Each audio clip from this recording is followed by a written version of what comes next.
Assalamualaikum warahmatullahi wabarakatuh. Saya Febrianto dari Sekolah Tinggi Agama Islam Solo Nan Indah, Padang, Sumatera Barat, akan menampilkan sesi lomba khutbah Jumat. Assalamualaikum warahmatullahi wabarakatuh.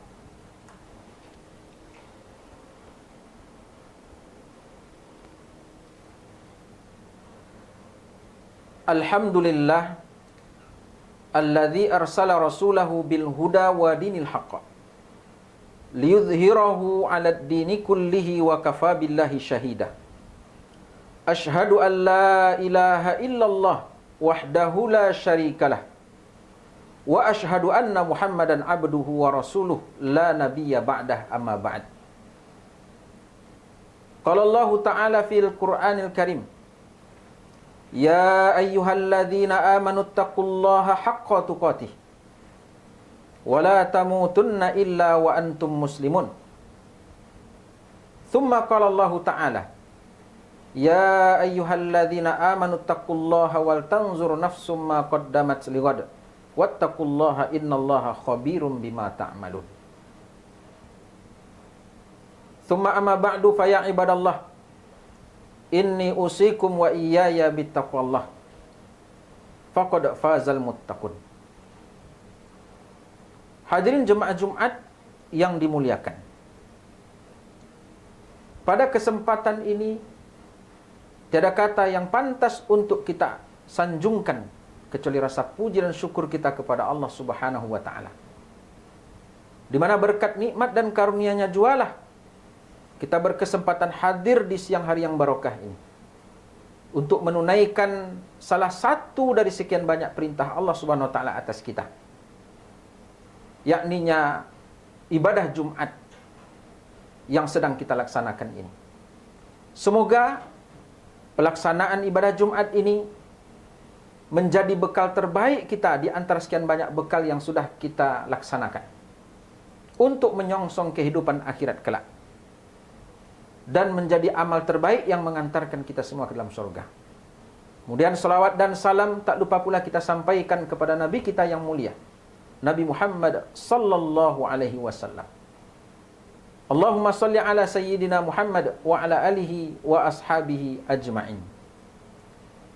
Hadirin jemaah Jumat yang dimuliakan, adalah wasiat khatib untuk diri sendiri dan juga kepada jemaah yang berhadir, agar senantiasa bertakwa kepada Allah Subhanahu wa taala dimanapun dan bagaimanapun keadaan kita.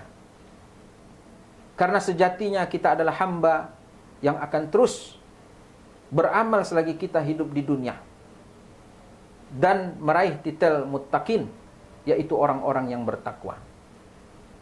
Dan salah satu prinsip takwa adalah meninggalkan apa-apa yang dilarang oleh Allah Subhanahu wa taala. Untuk itu pada kesempatan Jumat kali ini, khatib ingin menyampaikan sebuah tema khutbah, yakninya korupsi dan dampak buruknya bagi lingkungan masyarakat. Hadirin jemaah Jumat yang dimuliakan, kita sama-sama tahu bahwa di dalam Islam adalah sebuah larangan untuk melakukan tindakan korupsi bagaimanapun bentuknya. Dalam surat Ali Imran ayat 161, Allah Subhanahu wa taala telah memperingatkan kita akan bahaya dari tindakan korupsi, di mana akan diberikan balasan nanti di hari kiamat.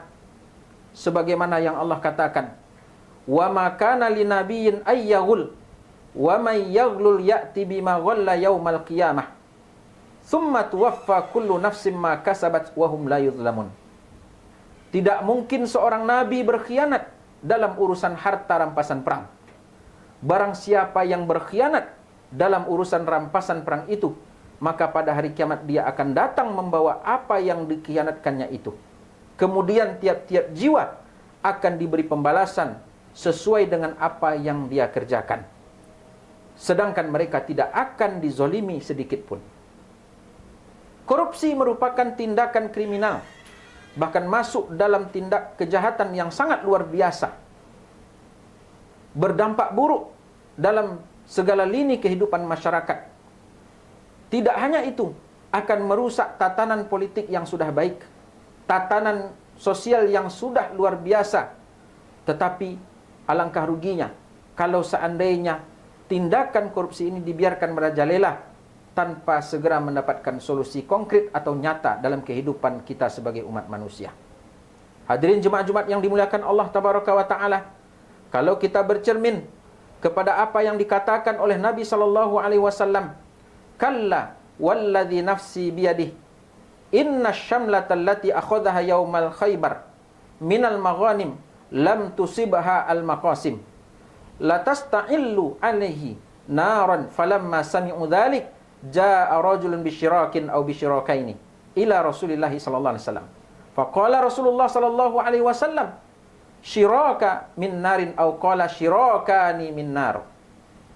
Kata Nabi SAW, tidak demi Allah yang diriku berada di tangannya, sesungguhnya mantel yang diambilnya pada waktu penaklukan Khaybar dari rampasan perang yang belum dibagi akan menyulut api neraka yang akan membakarnya. Ketika orang-orang mendengar pernyataan dari Rasulullah sallallahu alaihi wasallam, maka ketika itu mereka mendapatkan keterangan yang menakjubkan dari lisan suci yang mulia Nabi Muhammad sallallahu alaihi wasallam. Ada seorang laki-laki yang terbertik hatinya untuk mengakui satu kesalahan yang pernah dia lakukan ketika itu. Dan Rasulullah sallallahu alaihi wasallam pun menjelaskan bahwa Rasulullah sallallahu alaihi wasallam juga membawa seutas tali yang dibawa oleh beliau kepada sahabat tersebut, atau dua utas tali yang dihadapkan kepada mereka. Lalu Nabi mengangkatnya dan Nabi katakan, sesungguhnya seutas atau dua utas tali ini akan mengantarkanku ke dalam neraka jika aku mengambil tanpa haknya. Bagaimana kalau seandainya itu harta yang miliaran, ratusan juta, triliunan dan sebagainya, yang diambil dari masyarakat, yang diambil dari rakyat, yang kemudian akhirnya dimanfaatkan untuk kepentingan pribadi ataupun golongan. Maka kita seharusnya sebagai umat Islam bercermin kepada agama kita, karena telah diajarkan kepada kita bagaimana kita hanya memakan hak-hak yang menjadi bagian dari hidup kita. Kita tidak mengambil hak orang lain, tidak mengutipnya, tidak mengambilnya, sehingga selamatlah perut kita dan perut keluarga kita, anak cucu kita daripada yang namanya api neraka kelak di hari kiamat. Sungguh ironi keadaan kita hari ini. Ternyata korupsi tidak hanya terjadi pada lini masyarakat yang memiliki kedudukan pangkat jabatan yang tinggi, tetapi bahkan masyarakat yang hanya memiliki jabatan yang terendah pun tidak dipungkiri juga melakukan tindakan korupsi. Oleh karena itu, korupsi bukanlah karena siapa yang memiliki kesempatan saja, tetapi siapa yang memberikan peluang juga akan terlibat dengannya. Sebab itu dalam hadis Nabi SAW, ar-rashi wal murtashi finnar, orang yang menyogok dan orang yang disogok, dia kedua-duanya masuk dalam neraka. Maka sungguh kita sebagai seorang hamba harus bertakwa kepada Allah, dan perwujudan takwa itulah dengan meninggalkan larangan Allah Subhanahu wa taala. Salah satunya meninggalkan tindak korupsi yang merajalela akhir-akhir ini. Dia bukan hanya kejahatan di negeri kita, dia bukan hanya kejahatan lokal tertentu, tetapi dia adalah kegiatan terorganisir yang sudah seolah-olah menjadi sesuatu yang dianggap lumrah atau biasa di negeri kita. Maka oleh karena itu harus ada upaya konkret. Maka tidak ada upaya konkret yang lebih baik untuk dilakukan melainkan mengamalkan dengan apa yang dikatakan ibda' binafsik. Mulailah dari diri kita sendiri. Kalau kita sudah memulai, maka insya Allah orang-orang yang lain pun akan berusaha sedemikian rupanya. Dan begitu pula dengan tatanan hukum agama kita. Bagaimana kita komitmen dengan pelaksanaan hukuman agama tersebut, sehingga kita dapat selamat dari yang namanya tindakan korupsi tersebut. Hadza ma aqulu lakum fastaghfirullaha innahu huwal ghafurur rahim.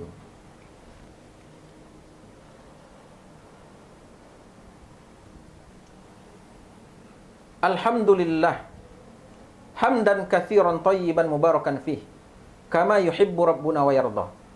Asyhadu an la ilaha illallah wahdahu la syarikalah wa asyhadu anna Muhammadan abduhu wa rasuluh man la nabiyya ba'dah amma ba'd. Fa ya ibadallah inni usikum wa iyaya bittaqallah faqad fazal muttaqun. Kama qala ta'ala fi kitabil karim, ya ayyuhalladzina amanu taqullaha haqqa tuqatih wa la tamutunna illa wa antum muslimun. Hadirin jemaah Jumat yang dimuliakan Allah tabaraka taala, pada kesempatan khutbah yang kedua ini, khatib ingin sedikit menyampaikan tambahan dari khutbah yang pertama.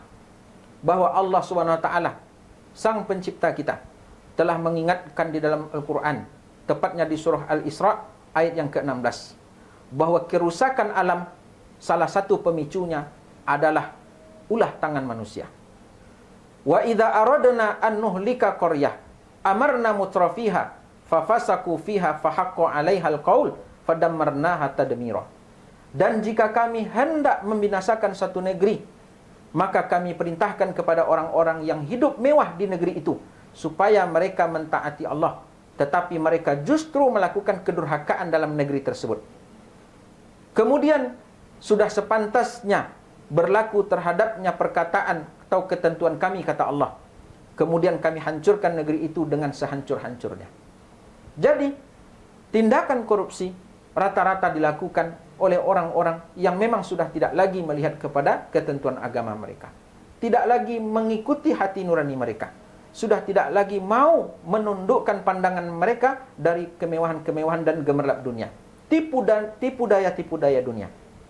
Sebab itu, kalau seseorang sudah terperdaya oleh kehidupan dunianya, maka dia menghalalkan segala cara.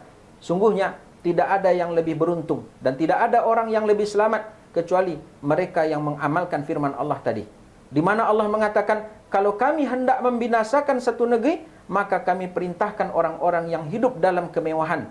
Untuk apa? Untuk melakukan ketaatan kepada Allah.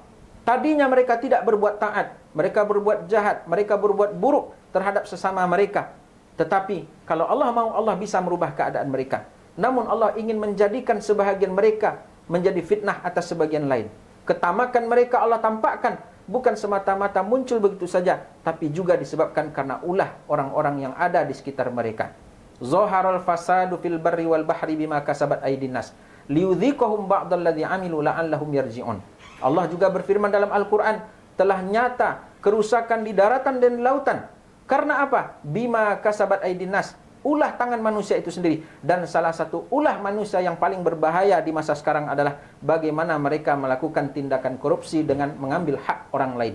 Hadirin jemaah Jumat yang dimuliakan Allah Tabaraka Ta'ala, dalam ayat itu lalu Allah menjanjikan apa?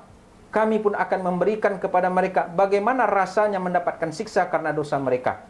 Tujuannya untuk apa? La'allahum yarji'un. Mudah-mudahan mereka mau kembali kepada Allah Subhanahu wa ta'ala. Maka di khutbah yang kedua ini, mudah-mudahan tergugah hati kita untuk kembali memperhatikan betapa dahsyatnya ancaman bagi orang-orang yang melakukan korupsi dan betapa besar dampak kepada lingkungan yang akan dihadapi oleh setiap kita. Innallaha wa malaikatahu yusholluna 'alan nabi ya ayyuhalladzina amanu shallu 'alaihi wa sallimu taslima. Allahumma shalli 'ala Muhammad wa 'ala ali Muhammad kama shallaita 'ala Ibrahim wa 'ala ali Ibrahim innaka Hamidum Majid. Wa barik 'ala Muhammad wa 'ala ali Muhammad kama barakta 'ala Ibrahim wa 'ala ali Ibrahim innaka Hamidum Majid. Allahumma ighfir lil muslimina wal muslimat wal mu'minina wal mu'minat al ahya'i minhum wal amwat wa tabi' bainana wa bainahum bil khairat wa ya qadil hajat. Rabbana taqabbal minna innaka antas samiul alim wa tub 'alaina innaka antat tawwabur rahim. Rabbana zalamna anfusana wa illam taghfir lana wa tarhamna lanakunanna minal khasirin. Allahumma ajirna minan nar. Allahumma ajirna minan nar. Allahumma ajirna minan nar. Allahumma ansur ikhwanana fi Palestin. Allahumma ansur ikhwanana fi kulli makan wa fi kulli zaman ya rabbal alamin. Allahumma damir a'da'aka wa a'da'din wa a'dal muslimin. Rabbana atina fid dunya hasanah wa fil akhirati hasanah wa qina adzaban nar. Walhamdulillahi rabbil alamin.